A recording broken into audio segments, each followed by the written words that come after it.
You've felt it before, sitting in a meeting while someone explains something incorrectly and saying nothing. Listening to a conversation and mentally correcting the logic before the other person finishes their sentence. Walking away from an interaction with the quiet certainty that you understood the situation better than anyone else in the room. And you tell yourself it's just pattern recognition, that you've simply thought about things more carefully than most people, that the frustration you feel around certain people isn't arrogance. It's just the inevitable friction of seeing clearly in a world that mostly doesn't. That story is worth examining, because the research on intellectual superiority doesn't point where most people expect. It doesn't point toward high intelligence. It points toward threat. Here's what's actually happening.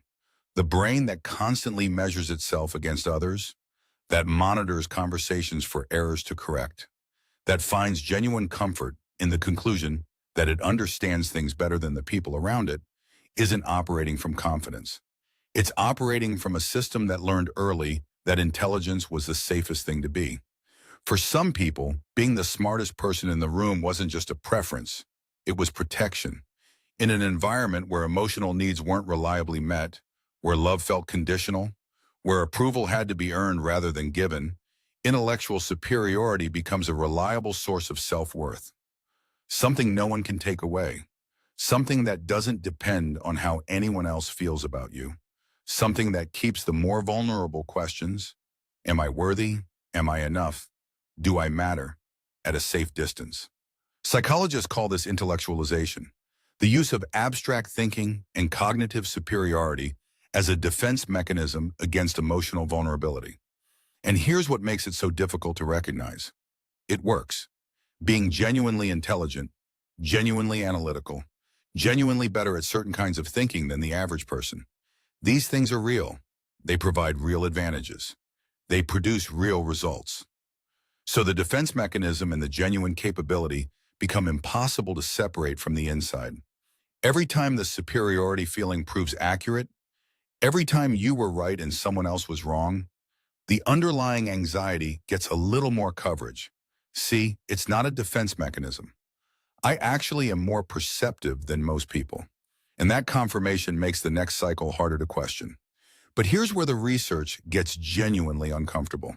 Studies on intellectual humility consistently show that the people most confident in their intellectual superiority are statistically the least accurate in assessing it. Not because they're unintelligent, but because genuine intelligence includes the capacity to accurately model the limits of your own understanding.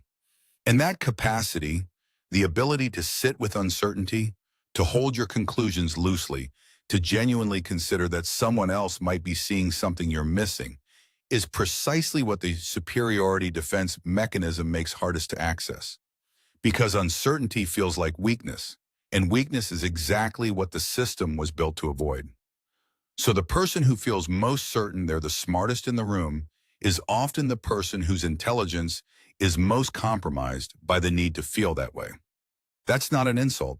It's a description of how defense mechanisms work. They protect something real by limiting something else real. And what intellectual superiority limits is the thing that makes intelligence actually useful. Curiosity, genuine openness to being wrong. The ability to learn from people you've already decided know less than you, because you can't learn from someone you've already dismissed. And the habit of dismissal, the reflexive mental correction, the quiet certainty, the patience that runs out faster with some people than others, that habit has a cost that compounds silently over years. Relationships that never quite deepened because one person always knew better. Opportunities missed because the idea came from someone who didn't seem worth listening to. A mind that gets sharper in some ways and narrower in others. And underneath all of it, still running quietly, the original question the superiority was built to answer. Am I enough without it? That's the question the loop was always protecting you from. And no amount of being right in meetings gets you closer to answering it. If you made it this far without deciding this video was about someone else, that's the most important thing you've done today. This channel is interested in the psychology most people work very hard not to examine.